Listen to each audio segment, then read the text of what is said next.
Good morning, class. I am your teacher, Earl. I'm going to teach you the subject of English. But before that, let's have our prayer first, okay? In the name of the Father, the Son, and the Holy Spirit. Dear God, as we begin this lesson, we came before you seeking your guidance and blessing. Grant us the wisdom, perseverance to succeed in our study. In the name of the Father, the Son, and the Holy Spirit. Amen. Now, before we begin in our classes, let me read to you our classroom rules. First is respect each other, listen and follow direction, do your best, keep it clean.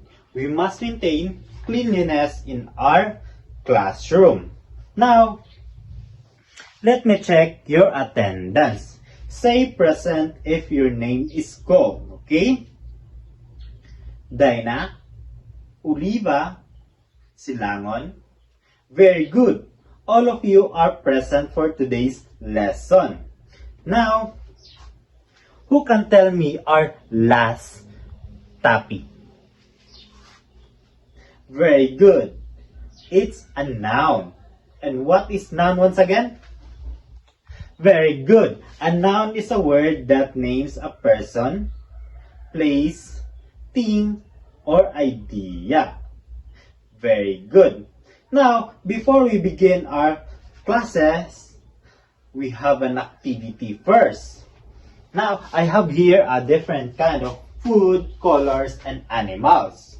And what you're going to do is you're going to list down in a paper what is your favorite food, colors, and animals.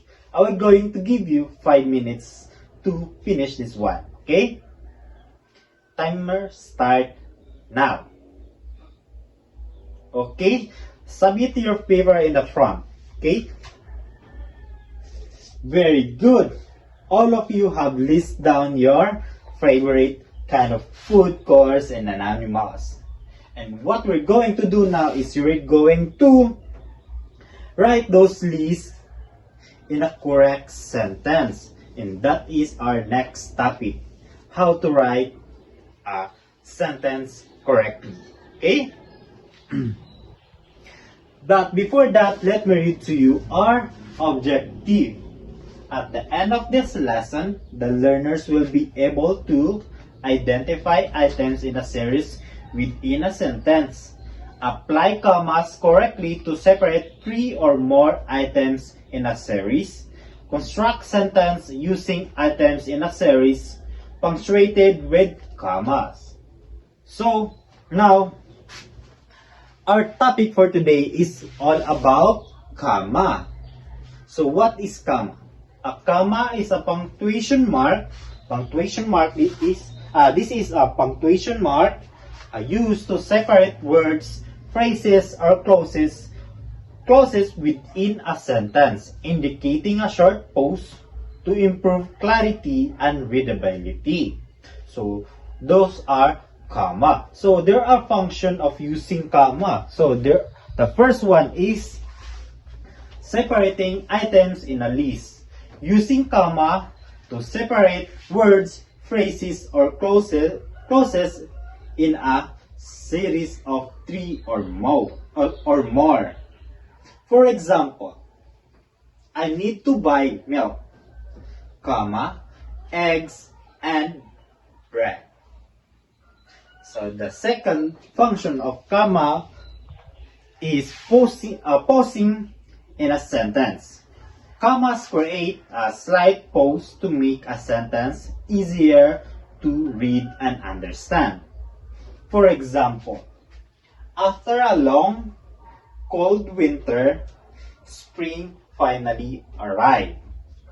So the third function of comma is connecting independent clauses placed on a commas before a coordinating conjunction like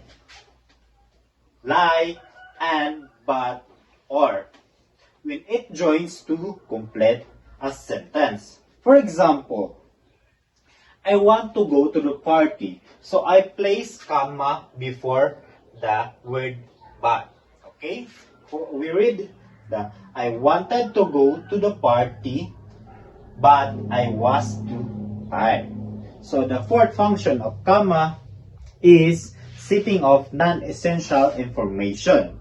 Using a commas to set apart words, phrases, or clauses that are non-essential to the main meaning of sentence. For example, my brother, I place comma, who lives in California, comma, is visiting next week. So now class, for your activity, in a part 1, I will give you a worksheet, okay? Here in a worksheet, there are different kind of sentence. In a sentence, there are missing comma. You're going to add comma correctly in a sentence, okay? And that is your part 1 of your activity. In a part 2, in your activity, you will going to do this by pair, okay? You will going to create a sentence describing these three: the blue car, the green tree, the red apple, and you will going to use comma correctly, okay? I will give you 5 minutes to do this activity, okay? Timer start now. Okay, finish it, okay? Pass your paper in the front. Let me check your activity, okay? Very good. All of you have placed the comma correctly in the sentence. In the part 2, you have been created a sentence describing this tree. Very good. Now, let's have a review in our topic today, okay? And what is comma once again? Very good. Comma is a punctuation mark, okay? This is a punctuation mark. It's used to separate words, phrases, or clauses within a sentence, indicating a short pause to improve clarity and readability. Very good. That is comma. Now, we have another activity, okay? This is a sentence creation challenges. Okay, first is you are going to choose a topic between my favorite animals, things I do after school, and my birthday party. You're going to choose one, okay? And this is you're going to do, okay? You're going to write 3 sentences about the topic you choose, okay? Each with a series of at least 3 items, okay? Punctuated with comma. Okay, I will give you an example. My birthday party was super fun. We used play tag, hide and seek, and musical chairs. So I will going to give you 5 minutes to finish this one, okay? Okay, you're going to submit it to me. Okay, timer start. Okay, finish it, okay? Pass your paper in the front. Let me check your sentence, okay? Very good. All of you have created your own sentence. Very good. Now, after I have checked your sentence, all of you got a perfect score for today's topic, okay? So, class, that would be all for today, okay? I hope you enjoy our classes for today, okay? I hope to see you tomorrow for another topic and playful lesson, okay? Goodbye and thank you. Bye!